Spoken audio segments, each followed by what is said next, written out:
Magandang buhay mga sir at ma'am ko. Welcome to my channel. For today's video ay ito yung part 2 ng ating video dun sa pagpupro ng ating mulberry. So after 1 month, ito na yung resulta ng ating mulberry.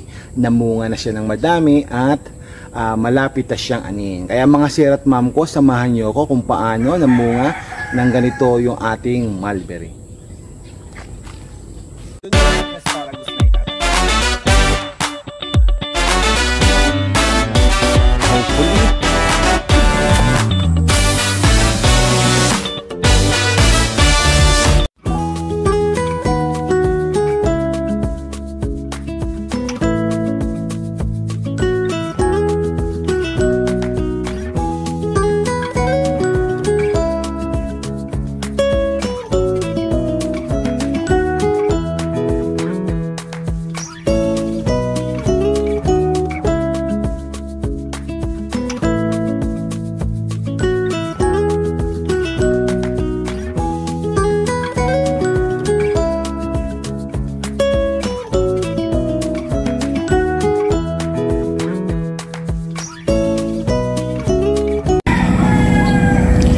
Ito na yung ating puno ng mulberry. Natanggal na natin yung mga dahon. Natanggal na rin natin yung mga ibang sanga. Ayan. So maghihintay lang tayo ng 2 to 3 weeks at lalabas na yung bunga ng ating mulberry. Ito ang variety ng ating mulberry ay Australian mulberry. Ito na yung update ng ating mulberry after natin siyang mapurun 1 week ago. So lumalabas na yung mga usbong. Ayan. So after lumabas na mga usbong na yan, kasunod na yung bunga ng ating mulberry. Yung sa kabila, lumalabas na rin yung mga usbong niya.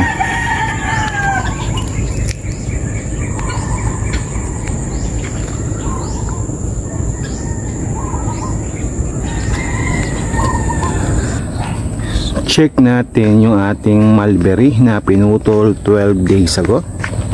So nakita natin lumabas na yung mga bunga at dahon niya. Yan.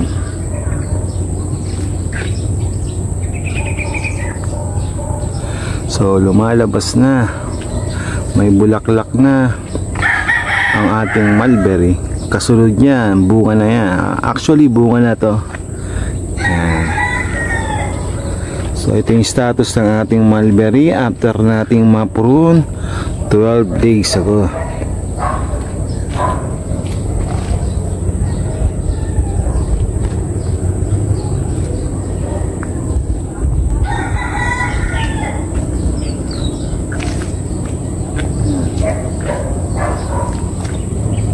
So puntahan natin yung kabila na pinuron natin.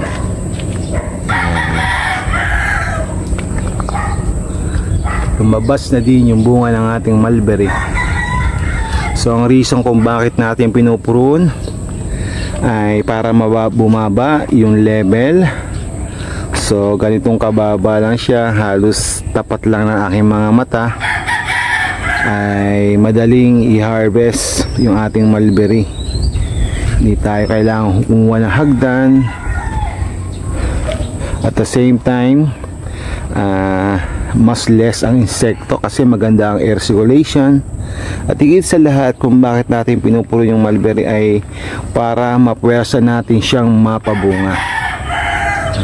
So ang variety ng ating mulberry ay tinatawag na Australian mulberry. So madami din siyang magbunga, at least 3 to 5 times siyang mamunga sa loob ng isang linggo, ng isang taon. Yan. Ever bearing din siya tulad ng Illinois. So ganitong kataba na yung ating mulberry. Yung puno niya halos konti na lang, sinlaki na ng ating braso yung ating mulberry.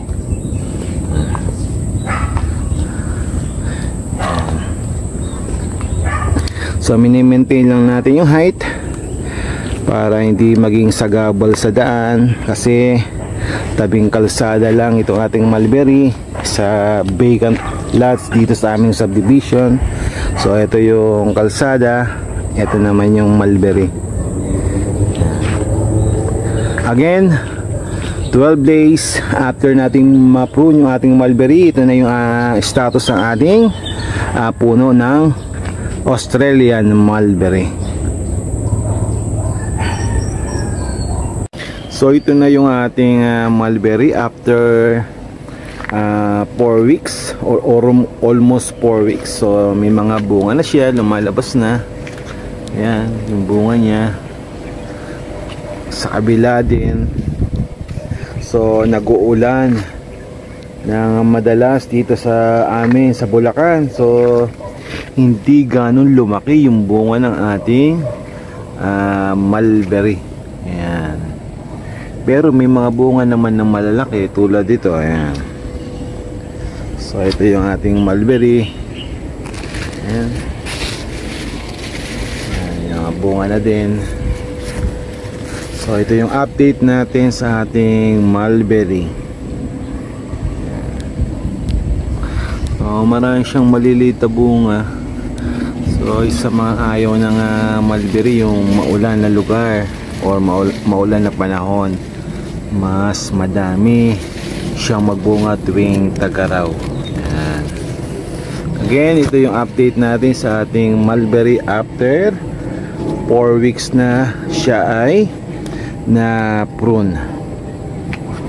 Ayan. So may mga bunga na rin siya. Then dito yung medyo maliit natin, nagbubunga na rin siya. Ito hindi natin to na-prune. Na-prune natin to siguro mga 6 weeks ago.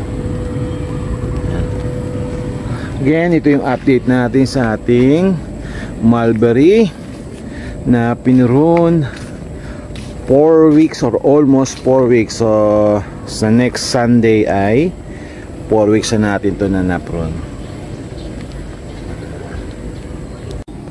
Nagbawas tayo ng dahon ng ating mulberry kasi medyo natatakpan ng mga dahon yung bunga ng ating mulberry. So nagbawas tayo. So ang purpose ng pagbabawas ay para ma-concentrate yung energy ng ating mulberry para sa pagpapalaki at pagpapatamis ng ating mulberry fruits.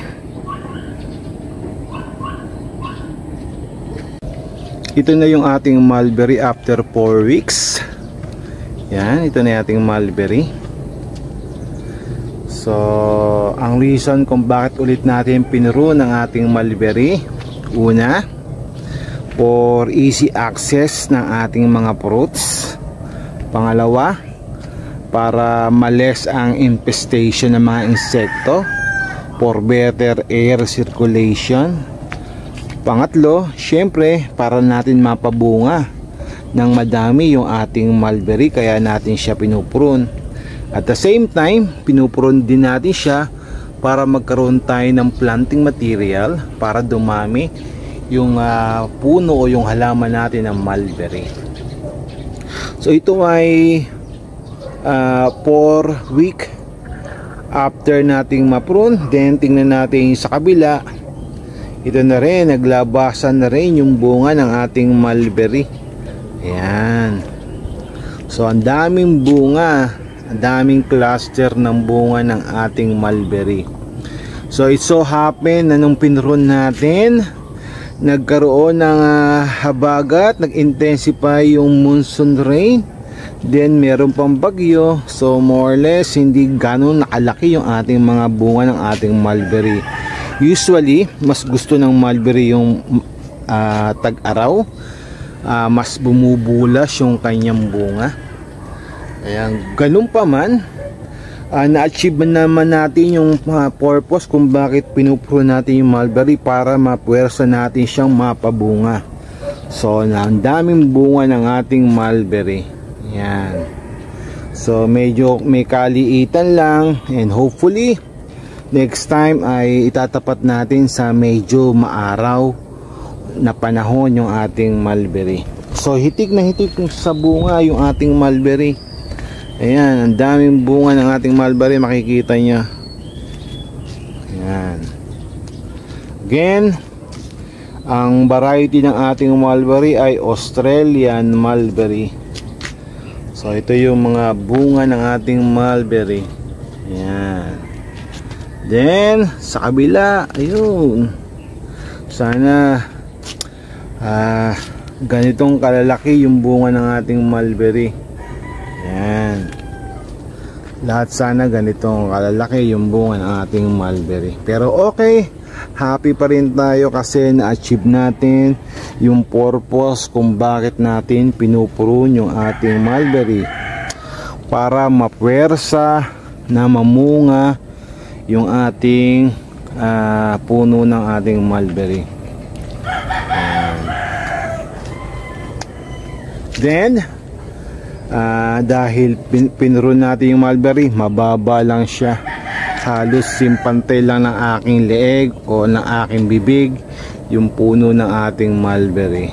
So ito na yon, ito na yung resulta ng pagpupurun natin. Lumabas yung mga bunga ng ating mulberry. Ayan, ang gandang tingnan pagka maraming bunga yung ating mulberry. Ito na yung ating mulberry after ng 4 weeks and 5 days, ay nag-iba na ang kulay ng bunga ng ating mulberry. So, ang ideal na color o masarap kainin ay yung kulay violet na. Ito malapit na itong kainin. Yung kusing kulay red ay medyo maasim pa. Yan. Pero mga 3 to 5 days ay magba-violet na yan at pwede na siyang kainin. Pero yung mahilig sa maasim, pwede naman siyang kainin na. Then sa kabila, ganun din.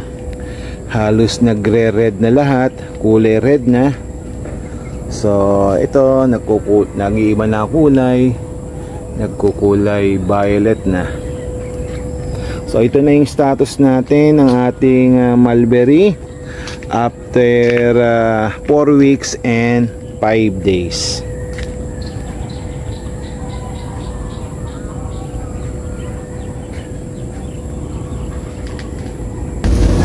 Ito na yung resulta ng ating pagpupruning. Again, ulitin ko kung bakit tayo nagpupruning. Una, para mapadali yung pag-access natin o pagkuha natin ng bunga. Since napababa natin siya, madali lang abutin yung mga bunga.